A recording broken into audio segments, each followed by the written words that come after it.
backtrack here.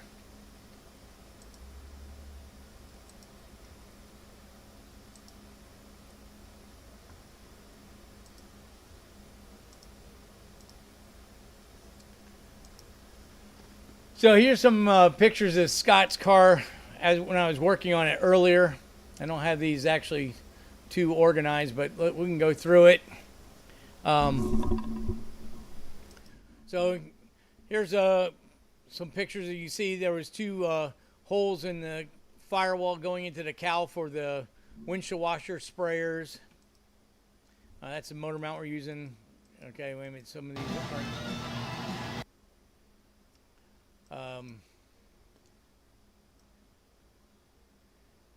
You can see over here we had the heater core opening. We had some holes over here where somebody welded some nuts for mount a coil. All right, so we're going to go ahead and install the. See here some holes in the inner fenders. Trying to see if I got any other pictures of, there was seam sealer down in here and stuff. There was some patches we had to work with.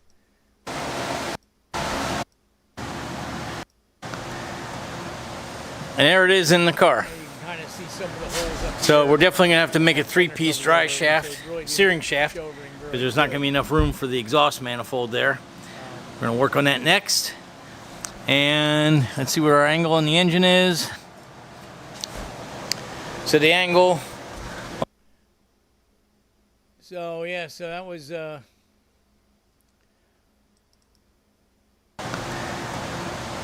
there it is in the car. Yeah, so that's anyhow. So that's what it looked like before. There was a ton of holes and stuff we had to fill in where the cable, or the throttle cable went through. There was a bunch of holes on the inner fenders where wiring, Christmas tree type zip tie holders were holding wiring harnesses up and stuff. Just a real mess in there. So we went ahead and I didn't get any video because I was thrashing, but I spent a good 2.5 days welding panels in. I should have had video on that. But on Saturday, with Chuck and Dave's help, my buddy Doug came over and we got the engine bay all prepped, and Doug shot some paint there. So let me pull that up.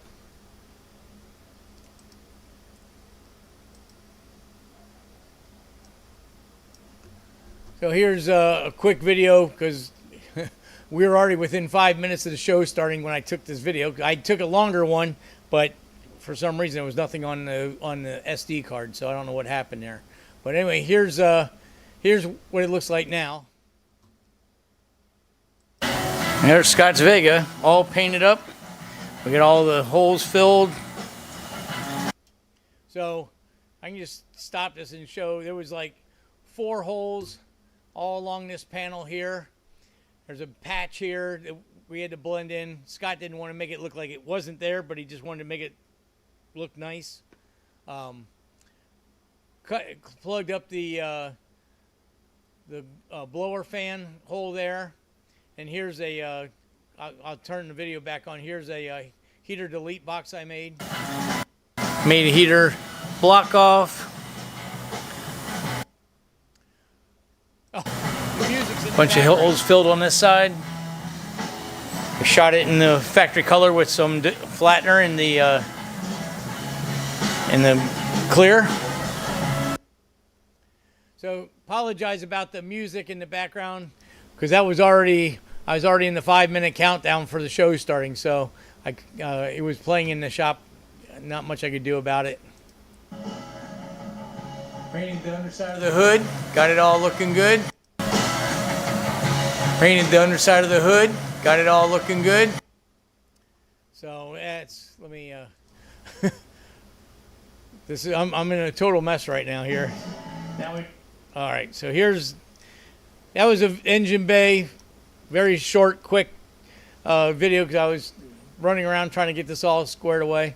Here's the engine up on the stand so we can start getting it cleaned up. This was a used Cruise Connect 525 horse LS3, so just got to get some road grime and stuff off of it, but we'll get that all cleaned up. So here it is. Now we got the LS3 525 on the engine stand so we can get it cleaned up. This was a used engine, so it needs to be cleaned up a little bit, and different valve covers and stuff. But we're getting close to that. So that's that. There's our... So here's one of the motor mounts that are welded up. It's not finished yet, but we're close. There's our motor mount all roughed in. C5 rubber mount. It'll go in the car like that. So, you know, working out good. We just got to build one for the other side, and we're ready to put the new motor in the car. So that's kind of where I'm at with it now. I'm got a lot of other stuff going on, so we're kind of letting the paint have a good amount of time to cure. So we'll see how that, you know, keep going forward on that. Let's see what's the other one, the next one I got here. Oh, here's another thing that I wanted to show you guys. Let me get it here. So it's another little tidbit I ran into on Scott's car. It's funny what you find when you take a car apart. On these master cylinder studs, there's nuts against the firewall. They actually had the master cylinder tight against the nuts, and then silicone filling the gap, which is crazy. I can't believe the master cylinder didn't snap off because there was nothing supporting it top to bottom. It was just sitting on those two nuts. So we're going to make a plate that goes around the clutch bracket and all around here on a 3/16 plate that'll stiffen the firewall for the clutch master. So that was pretty wild to see. It's has a Willwood master, which is all aluminum. So like I said, there's nothing touching top and bottom, just on these two nuts. So pretty crazy that the master cylinder didn't snap off. So obviously it's not going back on that way. Now I'm going to have to shorten the brake rod because it's going to be too long now. See, Ryan made it. Hey Ryan, how you doing? So that's kind of the update on Scott's car. Just like I said, we're going to give the paint a little bit of time to dry. We kind of rushed it through on Saturday and get the engine cleaned up, and we're about ready to start reassembling the car. So that'll be good. Get that moving along. Still have a little bit of time yet before we have to have it done, but I'd rather be ahead of time than behind time. So we'll see how that goes. So I wanted to let me see here. Get rid of this video here.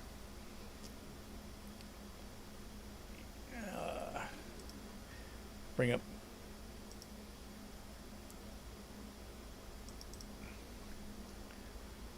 Rhianna's car. Let's see here. Kelly's.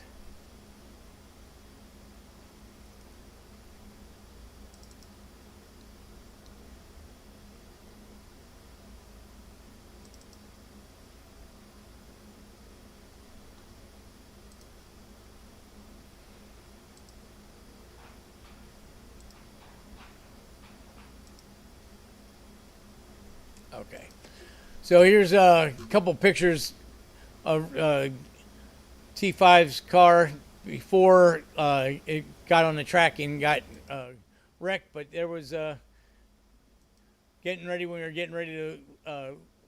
getting close to being finished up on it. It was really good, nice, clean ride. Unfortunately, he had an incident at the racetrack. I just noticed, look at the door jam. Okay, I got some work to do on that. But yeah, so everything was looking pretty good on that thing. I had to make exhaust cutouts and everything, so you could get to all this stuff. So unfortunately, as you can see there, everything was looking really good.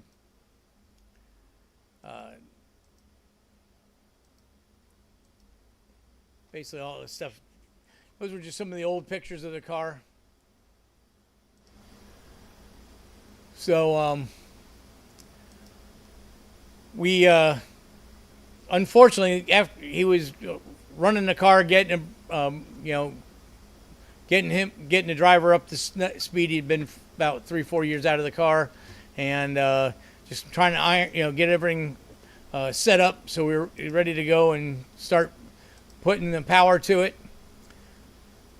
And unfortunately, a rear suspension piece broke from the original chassis guy, so had to go back and get chassis work done. And so now it's back in the shop, and I'm trying to get it back up to where we were. So here's a couple little snippet videos I just made. Like I said, I had a lot more video filmed, but for some reason they didn't save on the SD card. So here's the contactor that I make for the front cap, so you can take the front cap on and off. You don't have to disconnect any wires, and it makes it real nice for so you can run headlights and stuff in the front of the car. So here's a little video I just filmed real quick of that. On Rhianna, we made the light connector so that you can take the front end off, but the headlights will still work. No wire to be disconnected. And those two terminals there work out really nice when you want to use a timing light, because you got a ground and a power right there. So that worked out real nice. So that's one part that I have done. And dry sump back. So another thing we had to do is because the front end is different now, they had to cut some of the frame out, and things don't always get put back in the same place. I had to rework the dry sump pump to make it clear the steering shaft. So here's that. And we're working on getting the body on Rhianna. Had the dry sump back in, all fitting much nicer than it was before. So that, and then the body, starting work on the body stuff. And we're working on getting the body to fit better. Put a new front end on, but the chassis shop didn't quite get that lined up real good. That side wasn't too bad. Still working on this side a little bit. Gonna have to pull the door hinge off, suck the top of the door in, and work on this plate some more, but we're getting really close with this thing. So, those real quick snippets, because I was running around like a chicken with his head cut off trying to get you something, get you pictures. I had nicer things filmed to show you, but like I said, the SD card didn't have anything on it. But yeah, so kind of disappointed in the chassis guy. They put a brand new front cap on there, and it does not fit like I had it fitting originally. So kind of gets me upset having to go back behind somebody else's work and fixing what they did, but it is what it is. The driver's door didn't always fit that well from the original chassis guy, so I got the door fitting pretty good now, but I still got some more stuff to do on there. Get that squared away, and like I said on the little video there, the door striker kits, and they're just some cheapy things I get off of Amazon, but it's good because when you run a timing light, you always need to hook it to a battery to make the make the timing light operate. So with that contactor out there, you can grab the two legs. One leg's a ground, the other leg's 12 volts when the headlights are on. So you can just turn the headlights on, hook your timing light up, and you got power to run the timing lights. That works out really, really nice. Kind of a 2-for-1 benefit of having that plate on there. It's something I got to put back on Smurf too, because the chassis guy that worked on that one didn't put those back on that chassis either. So I gotta do that. But we're making headway. Went over and did a nut and bolt check on the car. There was a bunch of bolts that had regular grade 8 nuts, not nylock. So we went over that, and a buddy of mine, Bob, is hanging out with me today, so he went over and changed all the nuts and bolts, and made sure everything was tight. Found a ball joint that didn't have a cotter pin in it. Just a bunch of little things, but just getting it that much closer. Tomorrow we'll slap headers on it, get the headers fit in through those. The exhaust has to come through the openings there, so I get that all sorted out, and work on that front driver's side a little bit more, see if we can get the fitment a little better there, and then that thing will be ready to be delivered. And I got to get Smurf prepped next week, end of this week and next week, to get ready for the next race coming up in 3 weeks. So time is flying by. Thought we had 4 or 5 weeks in between races, and next thing you know, it's 2 weeks away. So get that coming up in here, and just getting a lot of stuff done. Ryan said, "Good Lord, I'm assuming that's on the master cylinder." Yeah, it was. I could not believe that a shop put that together, and the car's been like that because I never took the master cylinder off the firewall before, and the way it looked, I mean, they did a real nice job with the silicone. It looked like the firewall was actually pushed out there and up against the master. So got that. We'll get that straight out. Excuse me. See, Chris is an A. Chris, I tried calling you back today, and you must have been on a call or something. Wouldn't go through. But yeah, that worked out real well. I don't remember if we had talked about the Dana 60 last week. I don't know if we worked on that. Yeah, right. What the F? Yeah. I mean, that is, talk about a lawsuit. If the master cylinder snapped off and crashed the car, crazy. And I had to laugh. My buddy Scott's like, "Are you going to put it back on that way?" And I'm like, "No way. What are you thinking? No, you can't have a car like that." So we'll get that straightened out. But I don't remember if I did the Dana 60 build on last Tuesday or last Wednesday. This week kind of flew by, having a Memorial Day in the middle of all this and everything. But that worked out real well. I had to actually have, we had to replace one of the main caps on there. Mark Williams makes a replacement cap, and I had to have machine shop cut it and stuff. I guess we can go ahead and show it. If you guys have seen this stuff, stop me. But let's see here. Yeah, we're on the camera, so I'm just trying to see what's going on here. Yeah,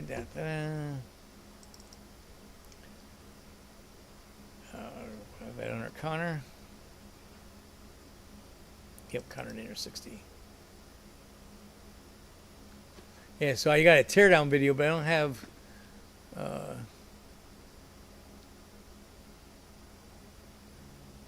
So what do I do with the rest of the pictures for that?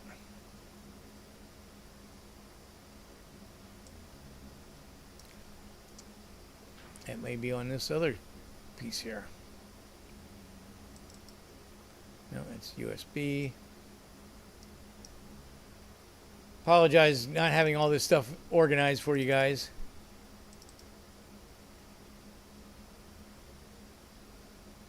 I got all the videos, but I don't have the pictures on there. Let me look one more place here before we...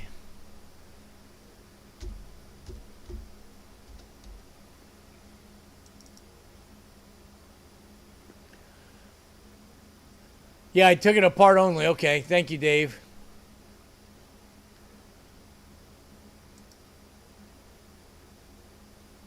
I should have some. I had some pictures and videos of the guy grinding the thing.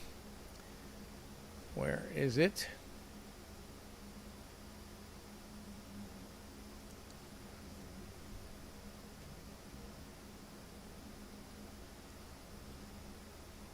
So it's going to be...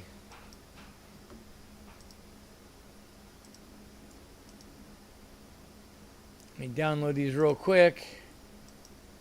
Thought it was interesting. I never seen them use a connecting rod grinder before. And that's how they wanted you to use them. Okay, we're almost there.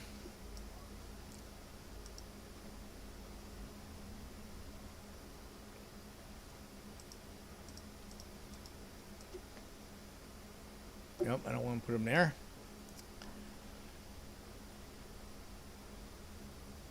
Oh, that's fine.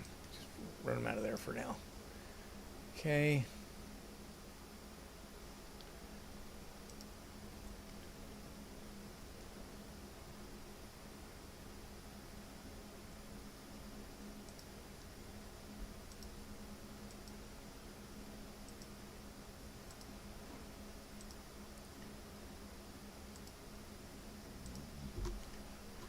All right, getting close here.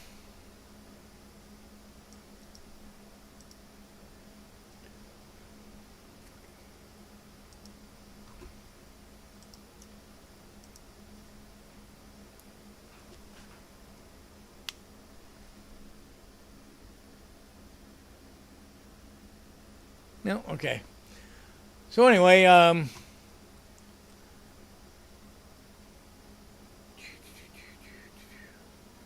these were not set up or anything, but show you these pictures anyway.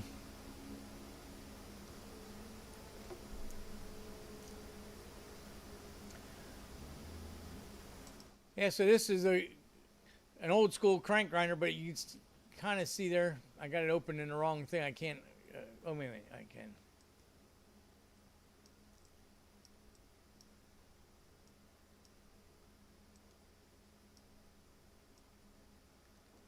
There we go.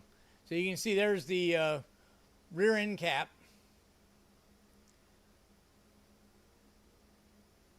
Yeah, yeah. So Ryan, yeah. So I'm gonna show you this cap because I always thought that the caps were line honed in the case before they welded the tubes in. Probably is how they do it, but what Mark Williams does, they make these for Dana 60 12 bolt. Dana 44 for like a Viper rear end, and Ford 8.8s. So they make this tool steel cap, and I don't think I have a picture of it by itself, and it's way oversized. So when I stuck it in on this particular rear end, the carrier bearing race is 3" .812. So when I first put this cap on, and we centered it up as good as we could, it was 3.890, so almost 80 thousandths large. So we put it in a connecting rod tool. So on this machine here, this handle is on a pivot, and it starts out down here, and this is a magnetic base. So you put the cap on, it sucks it up to the base, you clamp it, and then this is on a pivot, so you swing it against the grinder wheel, and that clips the cap so that you make the cap smaller. So if you're gonna like resurface, like you're gonna refinish a connecting rod, that's what they do. They take 10 thousandths off the cap, bolt it back together, and then they re-hone the line bore of the big end on the cap, and that's how they get it back to size. So same kind of thing here. So we had to keep cutting it, put it in, test it, cut it again. I had a video of the grinder working, but, oh, here we go. Hang on a second. So here's the, here my buddy, Dr. Dan is actually cutting the cap.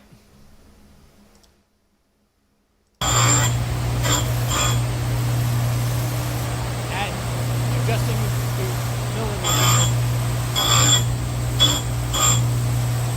There's a dial on the backside that adjusts the wheel. So he would do that I couldn't get a picture of the back of the machine, but there's a thumb wheel on there like a micrometer, and it's I'm assuming it's in half thousandths or quarter thousandths. So he measures the cap, figures out how much he wants to take off, and then just keeps cutting the cap, making an adjustment. You only can take a little at a time off, or you'll mess up the wheel. But that's how it's done. Just keeps clipping it until we got it right. So when we were all done, we put inside mic in there, 3.812, perfect. And we were able to fix the rear end housing and put it back together. That was something that years gone by I would tell somebody if they brought me a housing with no caps that it's a piece of junk. You can't do anything with it. But that is maybe not the case anymore.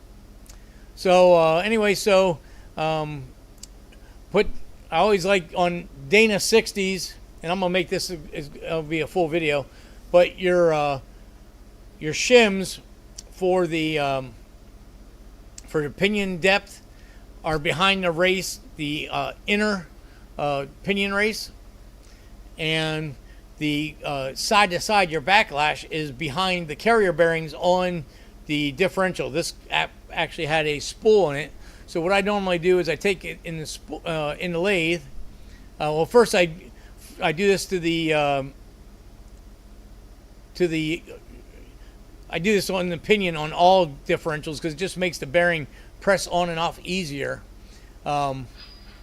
Yeah, right. So you have to go slightly over and cut it down until it gets to the right size. So here's what we do on the caps. On the pinion. So I always take a pinion, put it in a lathe, take some 220 emery cloth and polish where the bearings sit. And it's not taking off enough that they still have to be pressed on, but it just makes them easier to press them back off. So like on a 8.5 GM, 7.5 GM, 12 bolt, 8.8 Ford, some of your other Dana housings, the shim goes right here, the depth shim goes right here behind the bearing. So when you're making adjustments, you got to keep knocking the bearing off. And if you've ever used a bearing splitter, sometimes it can stretch the cage and ruins the bearing. So I always like to take some of this pressure off by polishing up these journals. So here's a little next one. All right, so we put the pinion in the lathe and we sand down where the bearings are going to ride. Just take a thou maybe off, give it a little polish. It just allows the bearings to go on and off easier. This uses a shim instead of a crush, so this bearing has to go on and off a few times till you get your pinion depth right and then your crush on your bearings correct. So it makes it easier when the bearing comes off easier and you don't have to beat it back and forth together and stuff. So we just spin it up in the lathe and hit it with the with the sandpaper like that and polish it up. We're going to do the same thing to the spool. Now we'll do the spool.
So you guys kind of get the idea there what I'm doing.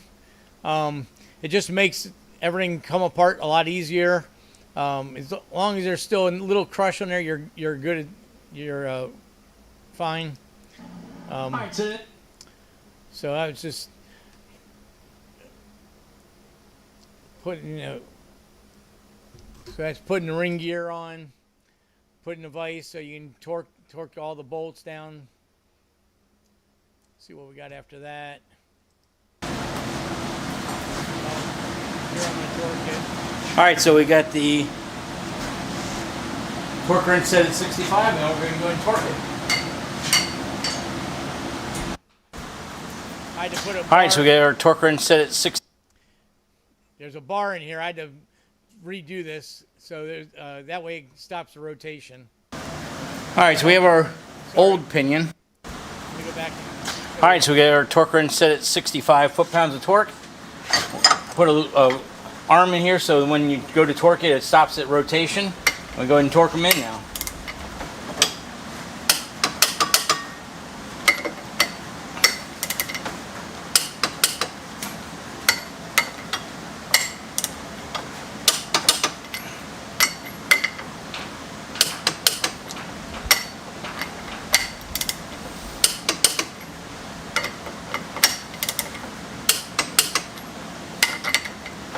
That's us torquing them all in 74 pounds with red Loctite.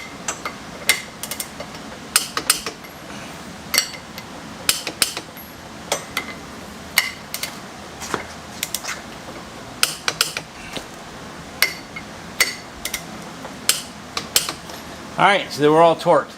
Now we'll just put some red paint on them to show that they're torqued.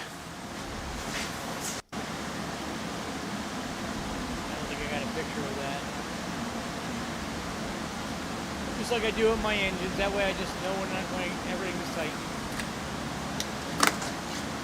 Here's the pinion. All right, so we have our old pinion, and this is a factory style deal.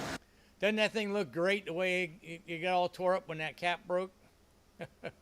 So on the base of it, I don't know if you can see it, but there's a 0 mark there. That means this was a 0 placement for in the carrier. So in the carrier, you always have this carrier distance. And so that carrier distance, every rear end has a different distance. This pinion was a 0, so it was centered. So that's how factory Chrysler knew how to shim that. Now, when your aftermarket gear, it has a carrier pinion depth. So in this one, it's 3.157 inch. So now what we're going to do is we'll put a tool in the housing with a dial indicator, and it'll come down to a magnet piece on here, and that's where our measurement's going to go. So what we have to do, obviously, we got to press our pinion bearing on.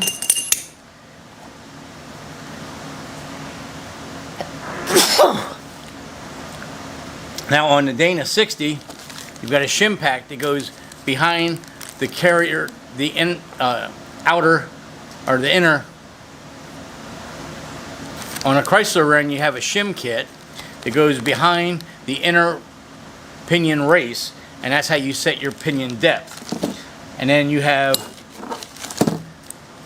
a small shim pack that goes up on this surface here, and that's how you get your preload on your bearings. That's why we went ahead and polished these, so that these bearings would go on off. They don't go on real easy, but they come off pretty easy because we're gonna have to probably take this in and out. Now this bearing will be able to sit permanent on a Dana 60 because the shim is behind the race. Now on a 8.8, 12 bolt, 10 bolt GM, whether it's a 7.5, 7.5/8, 8.5, the shims go back here. So I usually polish that extra so that this is easy to come off. And the reason I do that is when you put a bearing puller on here, a lot of times it'll put load on the cage. And if you don't get it quite right, taking them on and off multiple times, you can stretch the cage, and then the bearing's no good. And if you're trying to put the rear end together and get it done and not have to chase parts, you don't want to ruin these bearings. So polishing these resting places for the bearings just makes the job a lot easier. So we're going to go ahead and press this bearing on. That's another thing I wanted to show you. So if you put a straight edge across here, this cage is actually taller than the inner race. So you always want to make sure that you press on the inner race and have the cage free while you're pressing the bearings on. Because again, you can stretch the cage, then the bearing will fall apart and it's no good. So we're going to put this together. Now, let me step back a minute before we put that together. To figure out where a good starting point is, we're going to take our old pinion. We're going to measure from the bearing rest surface to the end of the gear, and that has 18,495 or 1 inch 845. This one is 1 inch 820. So we have a 25 thousandths difference. Now on these Danas, they got a little step here. So now we're going to measure the step. And this isn't a very accurate way of doing it, but it's just a quick way of doing it. So on this rear, the step is 80 thousandths.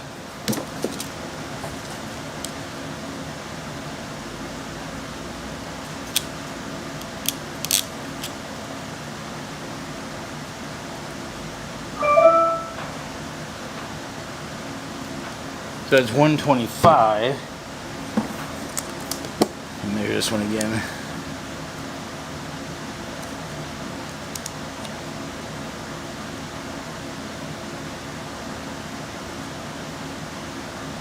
$170. So that's about 50,000. So it doesn't give us an exact deal on all your other rear ends. This plane is flat all the way across, so you can just measure and figure out the difference. So since these steps are a little misleading, what we're going to go and do is put it together with the original shims that came in the housing when it exploded. That took this 0 pinion. Then we'll put the gauge in, we'll measure our pinion depth, and then it'll tell us where we need to move the shim. So we're going to go ahead and press this bearing on, and then press the races in the housing, and then we can go ahead and put this together. See where we're at. All right, so let me. So as I said before, you don't get these. So let me advance a little bit. All right. So this is my T. Hang on a second here. Let me find out where we're at here. Okay, so I think that's putting the bearings in. Yeah, we don't care about that. okay, so we have our. This will be in a full video coming up. Okay, so that's this assembly. I'm going to show you putting the gauge in and measuring the pinion depth. Well, I can show you this real quick. So when you're, well, I'll just start it from the beginning. Because sometimes I explain what the video is going to be, and then I did it in the video too. So let me just let this play.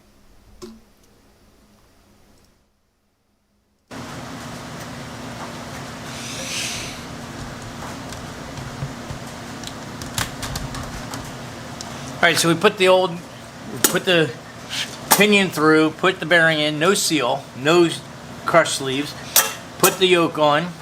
Now we're going to snug down the old nut.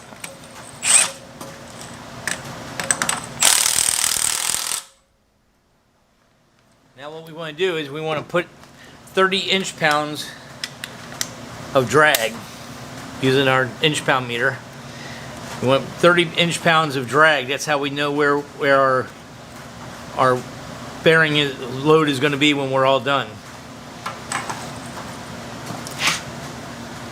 It needs to be a little tighter than that.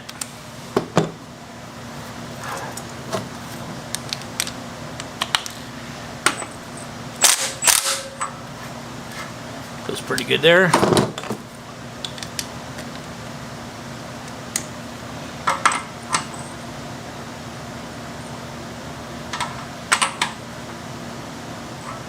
Yep, needs a little more.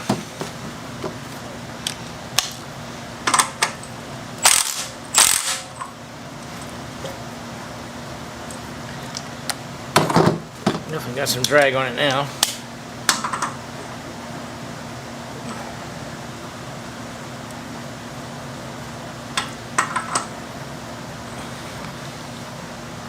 So you can see on the meter, almost 30, about 22 foot-pounds of drag.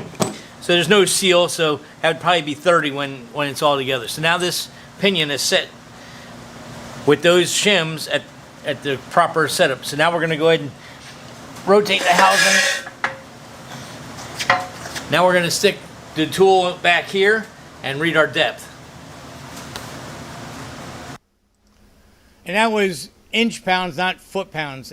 So typical rear end pinion preload on the taper bearings.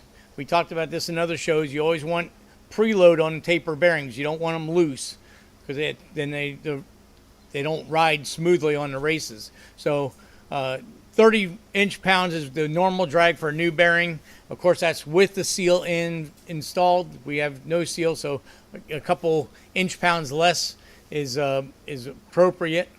And then now we can measure that depth that we were talking about. Let me see. All right, so this is my T&D.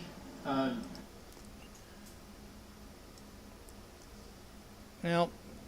I guess I can show you guys this. I mean, it's going to be in the main video, but at least you can see. I explain how you do the measuring.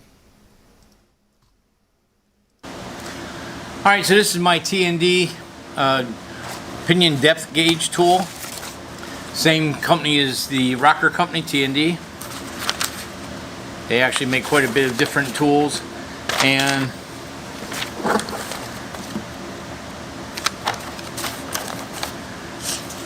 you can see here they have different spacers for different rear ends. And this is how you set it up. You get your depth set, then you put your magnet, and that tells you how many thousandths you are from the center line of the shaft. Because this shaft is sitting in these bushings that are simulating the bearing. So it's putting this shaft, cross shaft, dead center of the housing. And that gives you your pinion depth. And then it just gives you some general information on which different ones are. So a Dana 60, a Dana 60 normally, the master head depth is 5 inches. And the master depth is from the head of the pinion where the bearing race sits to the center line. And then this is pinion depth from the top of the pinion to there. So those are just giving you the measurements. So you could take that 500, measure your pinion head, and that'll tell you what the end result number is. Now our aftermarket gear is already marked, so we already know what that number is what number we're looking for to set the pinion depth. So we're gonna go ahead and set this tool up now. So like for Dana 60, we're gonna use the largest diameter. So we have different ends in here. So this largest one right here, this is gonna be for the Dana 60. There's another one for that. I've got another one down here. I've got a bunch of extra ones. So that way, this is for the larger Fords. You have to be cut out so it fits in there properly so you can get it to work. But I have an extra one, so I have 2 that are perfectly round, so that'll work fine. Here's our cross shaft. We have our flat there where we can check our depth. Dial indicator goes in there like that. And in this bag we have a bunch of different spacers. So written on top of here is the depth. So this one is 3.375. So that's the one we're going to use. And we need the magnet.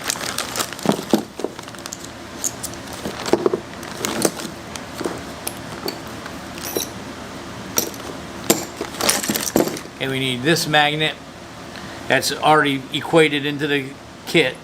And so what they do is they give you a stem.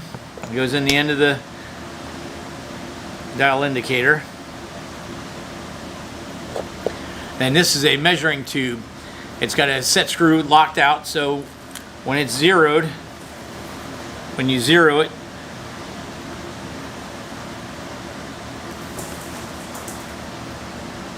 you can set it up for 0. Now we got to tighten up the set screw.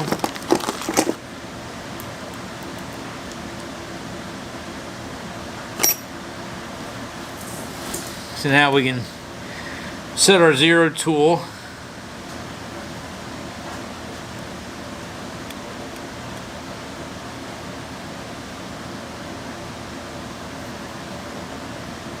So the little dial's on 1 and the big dial's on 0, and that is our correct 3.375 measurement. So now we can stick this in the housing, see where we're at.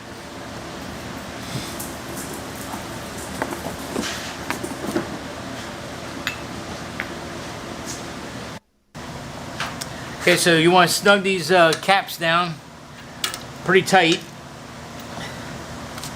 And the key is, when you got them all snugged down nice and tight, is you want this to move. See how this is floating now? So that's what you want. So now we'll get them nice and tight. You can torque them to spec, but as long as you got them tight, it's going to be within a half thou of where you're supposed to be. So. Alright, so now we'll hold our magnet down on the pinion head, and we're going to float this around to get the highest numerical reading. Alright, so we have two revolutions on the dial and 20 thousandths. So get a calculator, handy dandy phone. We're going to take the number off the pinion head, which is 3.157.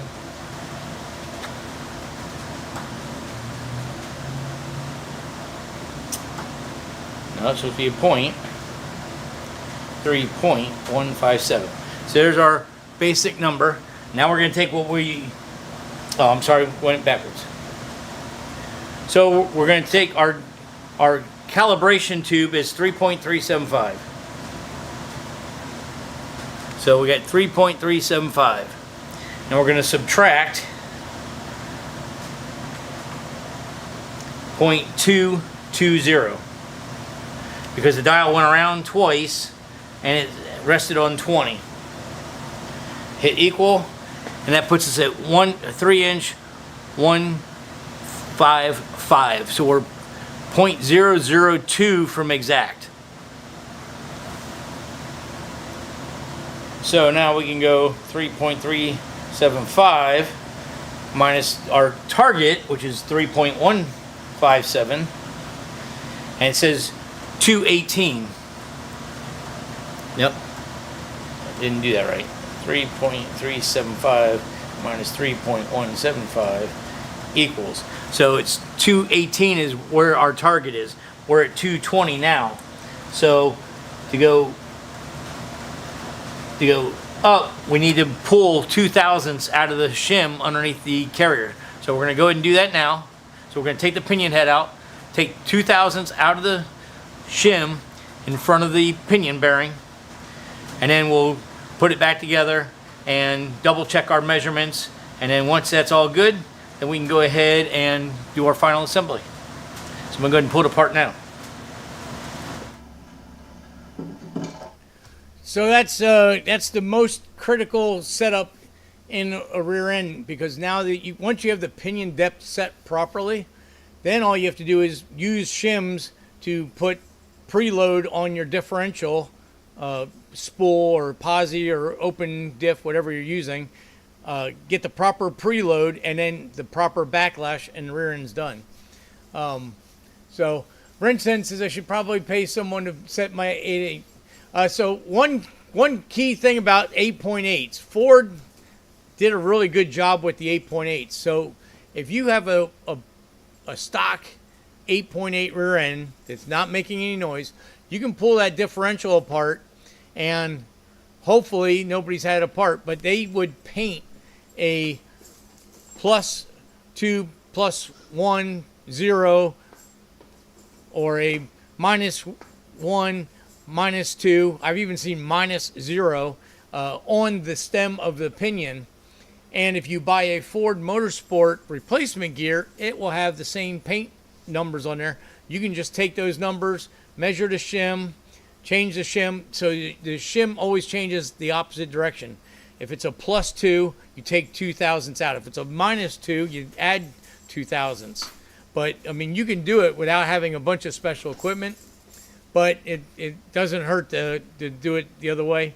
The old school way guys would rebuild these rear ends is they would just use paste. They would put it together with the shims that came in the kit or the shims that came out of the case.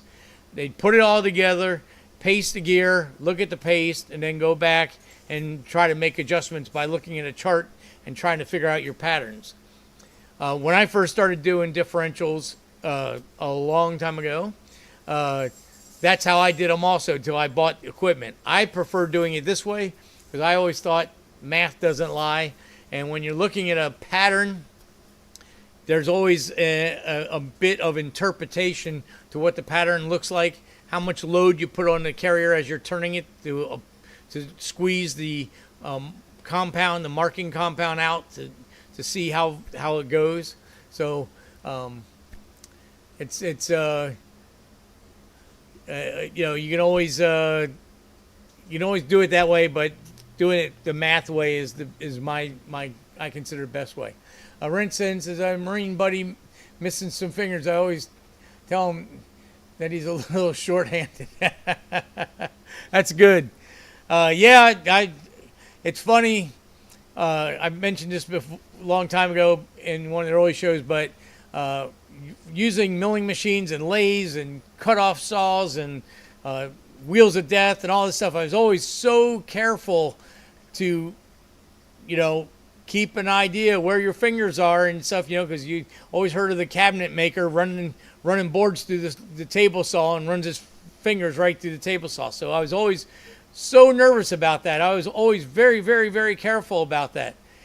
Then one day when I was a young man, I had a little motorcycle shop before I started wrenching on cars, and I was moving locations, and I borrowed a friend's engine hoist and doing something that weren't there's nothing moving, nothing cutting, nothing doing anything, but I had to bounce the engine hoist over the bump at the edge of your concrete slab where the garage door shuts, and this particular piece of crap engine hoist, the bottle jack actually sat on a plate and it had a little lip that grabbed the plate, but there was no bolt or anything.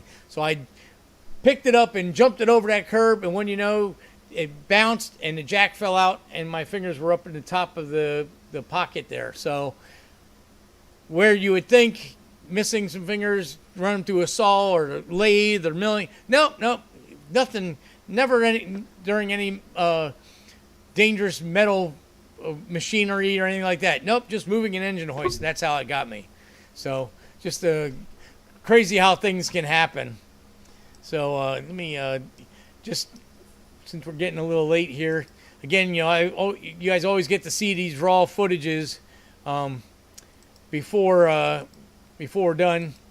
I'm just going to skip through because we're getting close to 8. I'm going to show you the paste. So did I do? Okay, so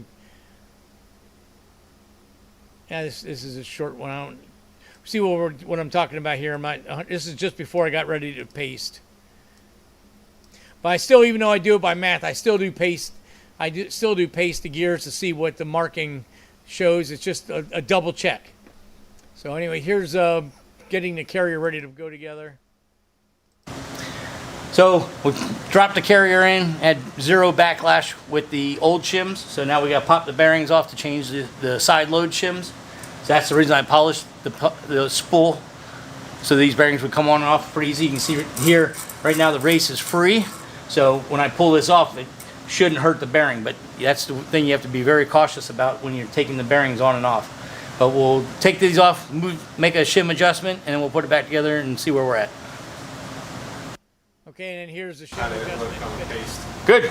So move the shims around till we had enough preload on the bearings, and we got the backlash at 10, and it's all good. And just for double check, even though we're good on our math, we did a paste on it. You can see the gears.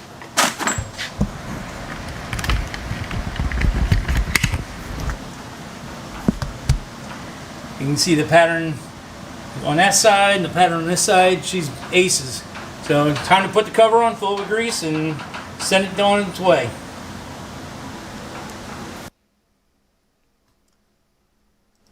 Yeah, so that's the way you do it. If you looked in the old motors or Mitchell manuals that we had 30, 40 years ago before everything went computerized, they would actually have a page of patterns. So one thing that's kind of funny, let me back off here. I don't know why. I always thought that this side of the tooth was the drive gear, but it's actually not. This is actually the coast or DXL side. This back side is the drive side.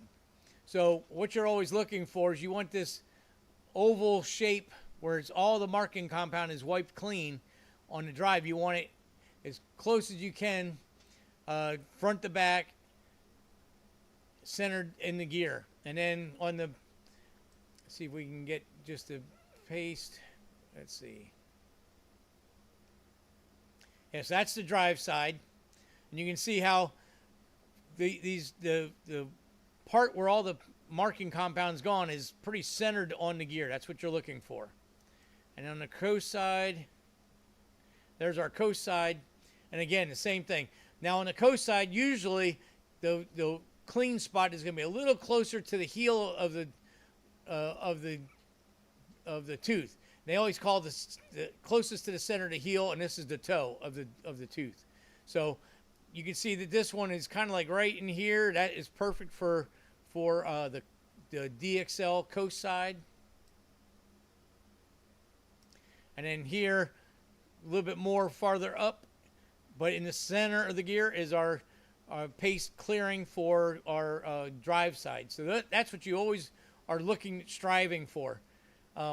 Again, when I started doing differentials and the way they show you in the engine repair manuals is you just put the pinion together, put the carrier in, and then you look to see where the contact patch is, and then you have to determine whether the pinion needs to go closer to the ring gear, farther away from the ring gear, and the backlash has to be moved back and forth.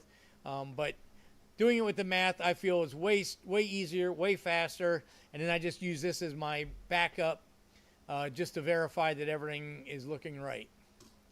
So that'll be a video coming out soon. Connor's putting this back in his G-body, and we're going to get some pictures of him doing burnouts or whatever, and that'll wrap up that one. So,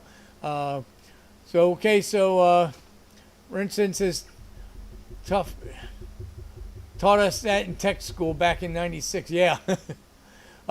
Rick says, quick question, Holley carburetor rebuild kits. Yes, going through 1850-2 vacuum secondary, assuming 600 CFM, more than likely. Is a kit for the 4160 cover that? Not finding it in the 1650. So they're always on your air horn. There's going to be a list number, and if you go to Holley's website in their carburetor section, they do have a list of the list numbers. And so if your list number is 1650, sometimes it'll have an R in front of it, so you have to just go down that list. But the way to tell on your carburetors, if you have a dual feed and you have a metering plate front and back, that's a 4150 series carburetor. If you have a metering plate in the front and a plate inside the rear bowl, there's no metering, a thick metering plate. The bowl is actually against the main 4-barrel body of the carburetor. That's a 4160. And a 4160 will always have a tube going from front bowl to rear bowl to transfer the fuel to the back, whereas a 4150 always has a dual inlet, a dual inlet pipe or hose assembly going to it. So to answer your question, Rick, yes, if it is a 4160, then the Holley's Renew Kit 4160 will have the right components in there to go through that carburetor. Ryan says my granddaughter got to see my pinky bone a week ago in Pinewood Derby car. First time in 49 years. Yeah, you got to, power tools can be, they can get you. Rick says, must be one heck of a Pinewood Derby car. Yeah, knowing how Ryan does his paint and body, you know that thing has to be one slick piece. Yeah, you can add a metering plate. Yes, Vincent is correct. You can do a 4150 conversion kit to a 4160. They'll add a metering plate to the back, and you change your bowls. Yeah, so it's definitely a 4160. So you can get a Renew Kit, and the Renew Kits give you a lot of parts. But you got a good speed shop. I know you got those guys that you get a lot of your Tri-5 parts from, Rick, there in Pennsylvania. If they have carburetor parts, a lot of times you can just take your bowl gasket and your metering plate gasket, and you know that on a 4160 it's going to be a 30 cc accelerator pump, and you're probably going to have either 094 or 110 needle and seat assemblies. So if you have a speed shop that has all the parts and individual components, you could probably do it that way, and it might save you some money. The Holley Renew Kits usually will have all the parts for all the different 4160s, so you're going to have a ton of leftover parts. But either way, that's what you need to do. The vacuum secondary can be a little tricky putting that back together, the diaphragm. So what I normally do is you got your 3 bolts that hold it to the body, and then there's a little cork gasket there. So I'll take the cork gasket off and I'll suck on it, and if you can pull the rod in by sucking on the diaphragm and then hold it and it holds, I wouldn't take that apart, because it's a real pain to put back together, because there's a spring and you got to get it centered up, and a lot of times you're doing more harm than good trying to get that back together. So I would not take that apart if it's holding air. This is short term with the carb. We'll be going EFI in the future. Yep, okay. Yeah, I'll keep an eye out for a good unit for you. I got people trading stuff in all the time. But another thing for you guys with Holley carburetors, your power valve, your standard power valve is going to be a 6.5. And the way you measure your power valve is you fire up the engine, put a vacuum gauge on the intake manifold, pull it in gear, and whatever your vacuum is, say your vacuum is 14, you divide it by 2, and that'd be 7, so 6.5 is the correct power valve for that vacuum. If you got a cam with a lot of overlap, you may only have 6 inches of vacuum. So at that point, you would divide that by half, would be 3, so a 2.5 would be the correct power valve for that application. That's how you figure out the power valve opening. If you have a clutch car, what you got to do is kind of ease the clutch out a little bit and put a little load on the motor, draw it down a little bit, and get your vacuum reading there. Because the whole idea is you want the vacuum with the engine loaded. So don't burn your clutch up doing it, but you just ease the clutch out and give it a little load. Now, obviously, Rick just assembled his engine, so he's not going to be able to do that. So just put the 6.5 power valve in there, and then once you get the car running and you got your cam broken and all that, and you're ready to start doing some tuning, then you can do that, and you might have to pull the front bowl cover off and change your power valve. For the guys that I've given up on power valves getting blown up by backfires in the car through the carburetor, and you want to put a block off in there, just remember that you have to change the main jet 6 to 8 numbers bigger to compensate for the power valve. So just a little tidbit there for carburetor guys. But that's what you want to do. You always want to, you know, the power valve is there to open when the intake gets a drop in vacuum to where you're going wide open throttle, and then that kicks that additional fueling in, and it just makes a more leaner cruising range. That's all the power valve does. Most drag cars, because you don't cruise, you go wide open, you stay wide open. We take the power valve out, put a block off in there, and then you don't have to worry about the diaphragms popping from backfires and stuff like that. It just makes it way more easier to do. I don't know when you're going to do your carburetor rebuild, Rick, but that wouldn't be a bad thing to do a show on. So let me know how much time I got. Maybe I can work a show in before you get that done. So just shoot me a text, let me know, and I'll try to get something going for that. So, all right, wow, we went over our time a little bit here. Sorry about that. So anyway, thanks for watching. I hope you guys picked up some tidbits on rear diff assembly. A lot of people don't get into that. It's not super scary to do. It does take a little bit of time and patience and a couple extra specialty tools. You do need to have a press available. You do need to have a bearing splitter available. The rest, otherwise, you can do most of it with regular hand tools and a torque wrench. So you can always go. So for next week, we don't have any holidays, so we should be here for a full week. We'll get Rhianna finished up and get Smurf tore down, and maybe work on some more motor mounts for the other motor mount for Scott's car, and see where we get for next week.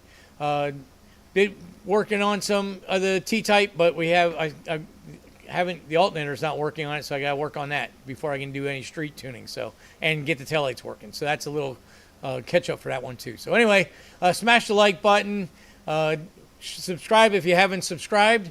If you guys, if you know you're not in the chat, try to get in the chat next time. It's great to have everybody on there and throw in your ideas and stuff in there. I love it when you ask questions. It doesn't have to be on what we're talking about. Just a question about automotive. I dig it. That's what this whole thing's about. So hope you all have a good week. Hope you all had a safe Memorial Day weekend. Thank you for all the fallen soldiers that paid the ultimate sacrifice so we can do what we do. Thank you, thank you, thank you. So with that, I'm going to go ahead and pull the plug. Everybody have a great week. Hope to see you all next week. See ya.